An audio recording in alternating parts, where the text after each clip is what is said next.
बिस्मिल्लाहिर्रहमानिर्रहीम। अस्सलाम वालेकुम नाज़रीन, इरफान हाशमी आपको अपने शो में लंदन से खुशामदीद कहता हूँ। व्यूअर्स, हमने ब्रॉडशीट की जो ट्रांसलेशन है, उर्दू तर्जुमा, इसका आगाज़ किया है। पहला हिस्सा आपने सुना। अब ये दूसरा हिस्सा है और जिसमें आपके सामने जो हक़ाइक़ हैं, जो लोग अपने मनपसंद हिस्से को आप तक पहुँचा रहे हैं और हक़ाइक़ आप तक नहीं पहुँच पा रहे, तो लिहाजा इसको पढ़ने के बाद, सुनने के बाद तमाम चीज़ें बहुत हद तक जो हैं वो क्लियर हो जाएंगी कि असल में ब्रॉडशीट के फैसले में लिखा क्या गया है। व्यूअर्स, दोनों पार्टीज ने इत्तफाक किया कि हर्जाने का अंदाजा लगाया जाएगा और शिकायत कुरिंदा को उसके नुकसान का मुनासिब मुआवजा दिया जाएगा और ये मुद्दई की को ARI की शिक 4 के तहत जवाबदेहिंदगान की जानिब से दिया जाएगा, जो कि अक्टूबर-दिसंबर 2003 तक मुअत्तल नहीं हुआ था। ऐसे हर्जाने का तखमीना लगाया जाना चाहिए। ये एक आम ग्राउंड है बमुताबिक उन रसूलों के जो the golden verdict victory 2007 AC 253 ये कुछ हवाले दिए गए हैं, जिसके मुताबिक ये जो फ़ैसला है वो किया गया। और पहली बात जो इसमें लिखी गई कि दिसंबर 2003 के बाद ARA कितने अरसे तक कारआमद रहा, और दूसरा ये कि ये ब्रॉडशीट कब तक इसके तहत काम करती रही या करने की ख्वाहां थी। जो अब जवाबदेहिंदगान ने जोर दिया कि इस बार को मुतवाज़न जिम्मेदारियों की बुनियाद पर डिस्चार्ज किया जाना चाहिए। तहम उन्होंने तस्लीम किया कि यह मामला स्टुअर्ट स्मिथ LJ के फैसले एलाइड मैपल्स ग्रुप लिमिटेड बनाम साइमंस एंड साइमंस 1995 यहाँ पर व्यूअर्स एक हवाला दिया गया है। कई केसेस में किसी थर्ड पार्टी की फर्जी इकदाम से मुद्दई हार जाता है। आया इस इकदाम में मुद्दई की जानिब से कोई एडिशन हो या फिर आज़ादाना हो। मुझे इस बारे कोई अबहम नहीं है कि मुद्दई को हर सूरत साबित करना चाहिए कि इसके पास एक क्या सराई की मुखालफत के लिए भरपूर मौका है। अगर वो ये सब करने में कामयाब हो जाता है तो ये नुकसान का अंदाज़ा लगाने का एक मौका साबित होगा किसी ऐसी चीज़ के बारे में जो या तो हकीकत हो या फिर इसके करीब तर। मैं नहीं समझता कि शरअ के हवाले से शायद से दस्तबरदार होना या कि ब्रैकेट के शुरू या आखिर में क्या दर्ज होना चाहिए, इसके हवाले से मददगार साबित होगा। यहाँ पे व्यूअर्स कुछ और मज़ीद जो हैं वो हवाले दिए गए हैं। मिस्टर न्यूबर्गर ने शिकायत कुरिंदा के हवाले से कहा कि एक हर्जाने का दावा ARA के आर्टिकल 4 के तहत एक चांस गंवाना है। ये काबिल फ़हम है क्योंकि दावा फर्जी है। इसकी बुनियाद इस पर है कि ARA ने अपना काम जारी रखा, जो कि सच नहीं है। यही वजह है कि जवाबदेहिंदगान की कौंसिल ने इसे हक़ाइक़ के बरक्स करार दिया। मतलब में हर एक चीज़, लेकिन उनका इसरार है कि मौका खोना मुद्दई पर मौजूदा जो सबूत थे उस पर असरअंदाज नहीं होगा। ये थर्ड पार्टी की मुदाखलत से मुतल्लिक है, जैसा कि ऊपर दर्ज किया गया, और मुद्दई कौंसिल ने इस पर इतराज़ नहीं किया। इस बात पर भी इत्तफाक किया गया कि यह तस्वुर कर लिया जाएगा कि नोशनल या काउंटर फैक्चुअल अरसे के दौरान जो जवाबदेहिंदगान ARA के तहत अपनी जिम्मेदारियाँ निभाते रहेंगे और शराइत पर कम अज़ कम इस हद तक जो है वो कारबंद रहेंगे। ARA की शिक 4 को यूँ पढ़ा जाएगा, मुआवजा।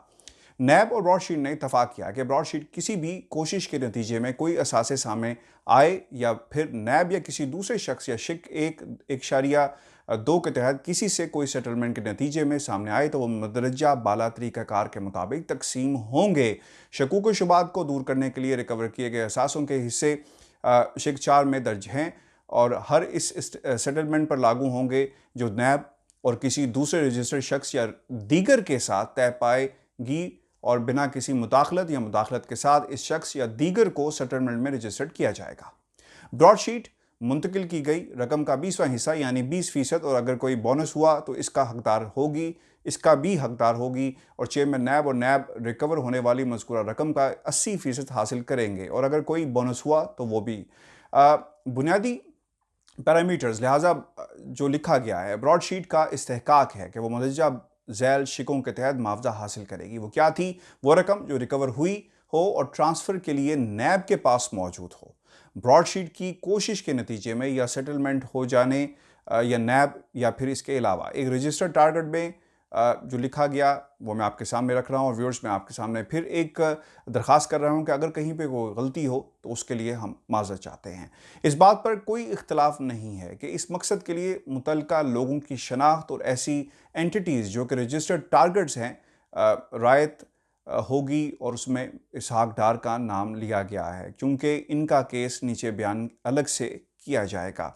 सेक्शन 4 और 5वां मामला असल में है क्या। मुद्दई ने पहले दावा किया और जवाबदहिंदगान ने इसे कबूल किया, जिसका ताल्लुक 4 रजिस्टर्ड टारगेट से था। 2001-2002 में रिकवरीज भी की गई, जिनसे ब्रॉडशीट का इस्तेहकाक बनता है कि इसे ARA की शिक 4 के तहत 14,15,000 अमरीकी डॉलर्स दिए जाएं, जो कि नहीं दिए गए।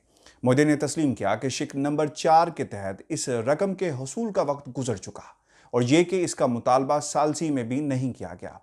शिकायत कुरिंदा ने जमा कराए, ताहम ये हकाइक मामले से मुतल्लिक थे। शिकायत कुरिंदा ARA की कारकर्दगी को अक्टूबर-दिसंबर में इसकी तहलील के बावजूद जारी रखना चाहता था और उन्हें आइंदा सामने आने वाली सूरत हाल में शामिल किया जाएगा, क्योंकि जो तहरीर किया गया है, यहाँ पर जिस बात को मेंशन किया गया है जो इम्पोर्टेंट है, दूसरी बात ये कि शिकायत कुरिंदा ने दावा किया है कि जब से ARA तहलील हुई है, इस दौरान नैब की जानिब से 3 रजिस्टर्ड टारगेट्स ने रिकवरीज की गई, जिन्हें पोस्ट टर्मिनेशन का नाम जो है, सेटलमेंट्स का नाम यहाँ पर दिया गया है। इनके नाम क्या हैं वो आपके सामने रखते हैं।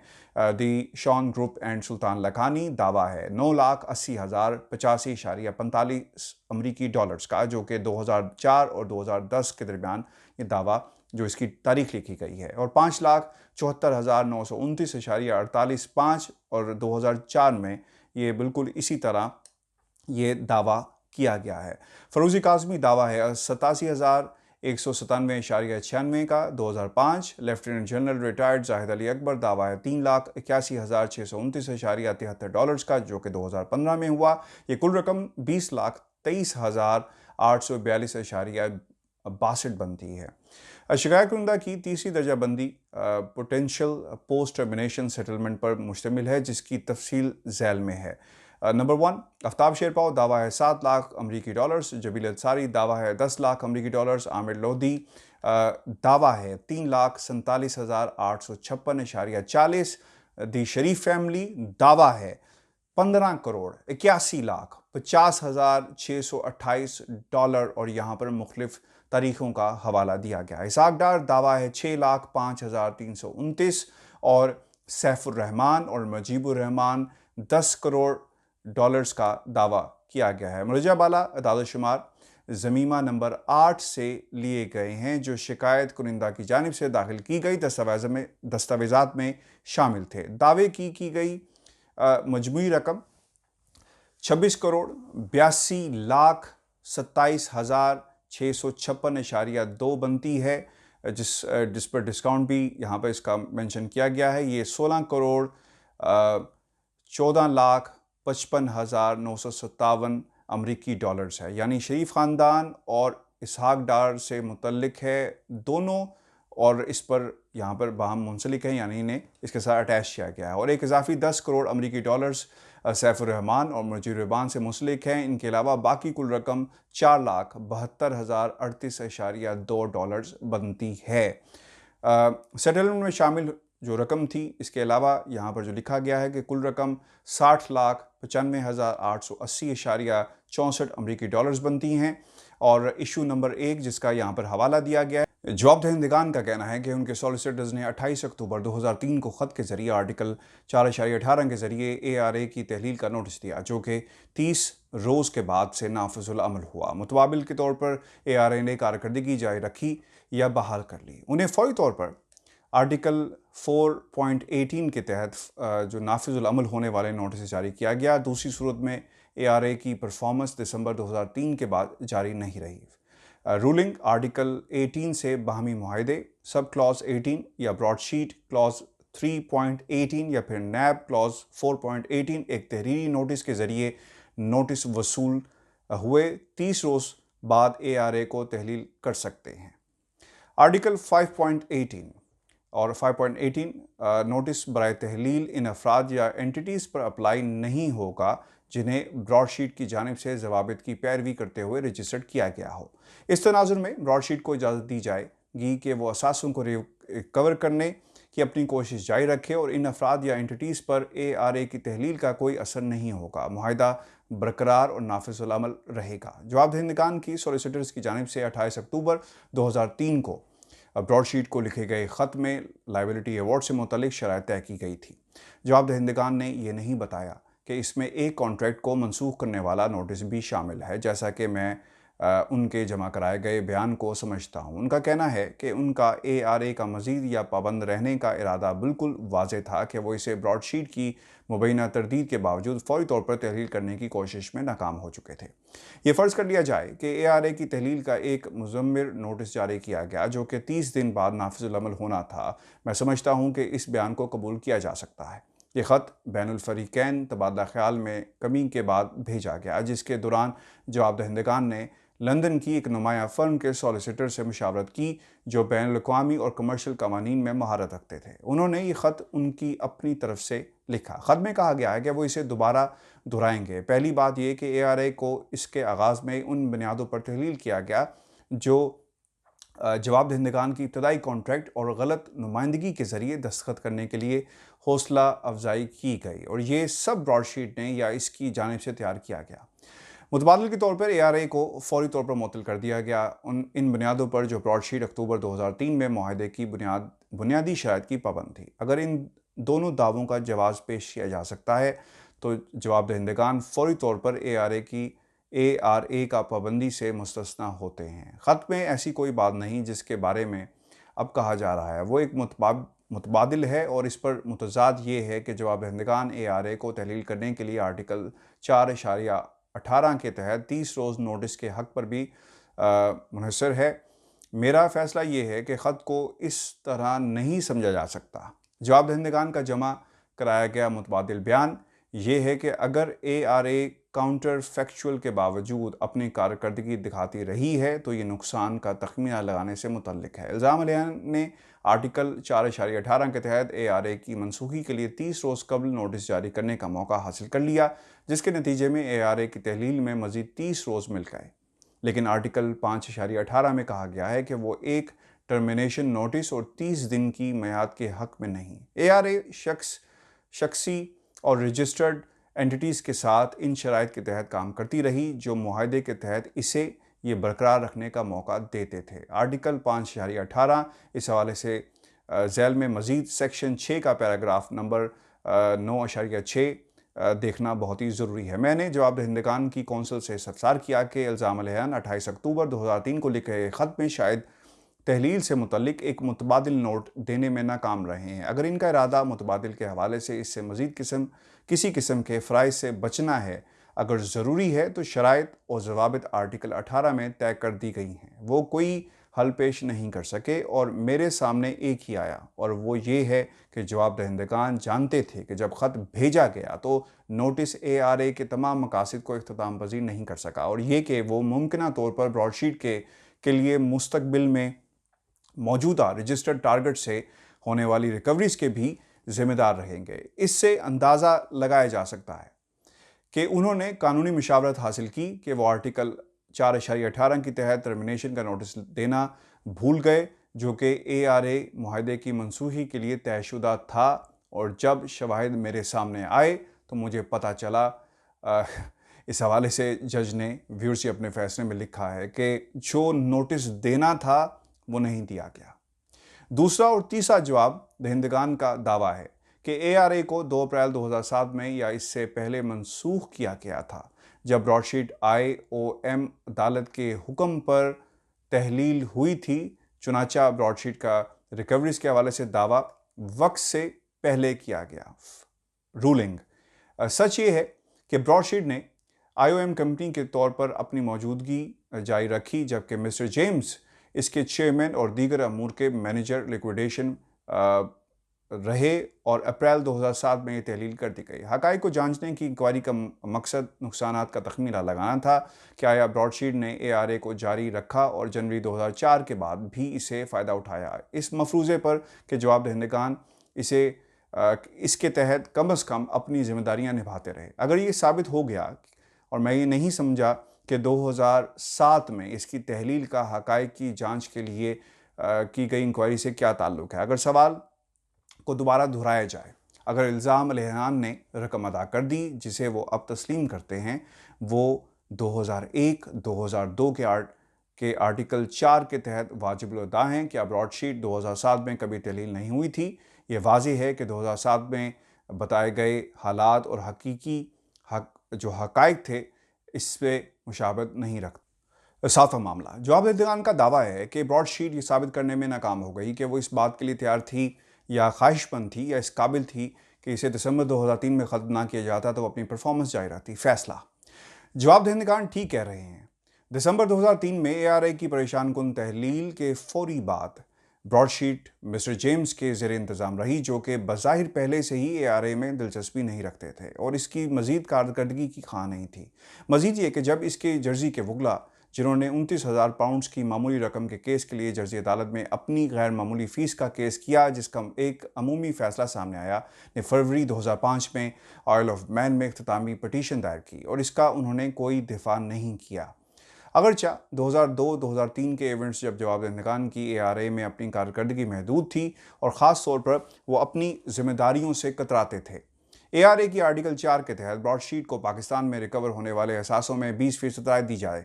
अब उनका मानना है कि 2004 से पहले 14,15,000 वाजिबुल अदा थे जो ब्रॉडशीट को अदा नहीं किए गए। सबसे पहले इस बात पर गौर करना जरूरी है कि दिसंबर 2003 के बाद ब्रॉडशीट के मामलात ने क्या रुख अख्तियार किया। अगर जवाबदेहिगान आर्टिकल 4 के तहत अपनी जिम्मेदारियों को तस्लीम किया और $1.4 मिलियन की रकम अदा की, जिसके बारे में अब इतराफ़ किया गया है कि वो वाजिबुल अदा थी। ये सब मिस्टर जेम्स की गैर मौजूदगी में हुआ, जो कि 2011 में इंतकाल कर गए थे, लेकिन मई 2008 तक ब्रॉडशीट से वाबस्ता रहे। मिस्टर जेम्स 2004 से मिस्टर मुसावी की नुमाइंदगी कर रहे थे और मुखालफिन से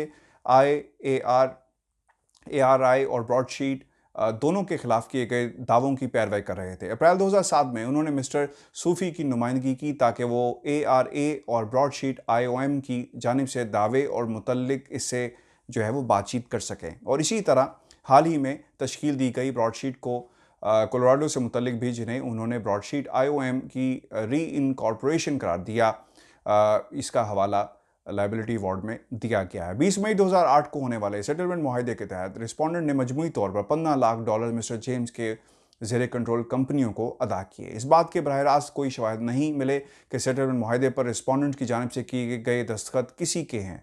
लाइबिलिटी वार्ड में उन्हें एग्जीक्यूटिव दस्तखत करार दिया गया। लाइबिलिटी वार्ड में कहा गया कि हुकूमत के आला सतह के इजलास से मंजूरी के बाद नैब के सीनियर एग्जीक्यूटिव्स ने यह फैसला लिया और ये कि इसे फैसले को सदर पाकिस्तान की जानिब से भी मंजूरी दी गई। अवार्ड पैराग्राफ यहाँ पर जो टेक्निकल डिटेल्स हैं वो आपके सामने हैं। ये वाज़े तौर पर सामने आया कि मिस्टर जेम्स 2003 से 2008 तक ब्रॉडशीट के मामला देखते रहे और इसी दौरान ही उन्होंने एआरए के तहत नैब से रकम हासिल की। बाजार महसूस होता है जैसे उन्होंने ब्रॉडशीट की बजाय अपने लिए रकम ली हो। इस बात का भी हवाला नहीं दिया गया कि अप्रैल 2005 में किसे लिक्विडेटर तैनात किया गया। मौजूदा मसला ये है कि आया ब्रॉडशीट 2003 के बाद एआरए की कारकर्दगी जारी रखने के काबिल या ऐसी थी या तैयार थी। मैं इस बात पर मुतमईन हूँ कि वो तैयार थी और ऐसा ही किया गया। मिस्टर टिंसडेल का यहाँ पे व्यूअर्स नाम लिखा गया है और जो कि मिस्टर जेम्स की कारोबारी सरगर्मियों से आगाह हैं, ने कई नाकामियों को तस्लीम करते हुए कहा कि अगर नैब ने मुआहदा तहलील होने के बाद एआरए के तहत जिम्मेदारियां निभाई हैं तो मुझे यकीन है कि मुआहदा तवील अरसे तक चला और पाकिस्तान ने खुफिया असासों की तलाश जारी रखी। ये टास्क अब भी जारी है।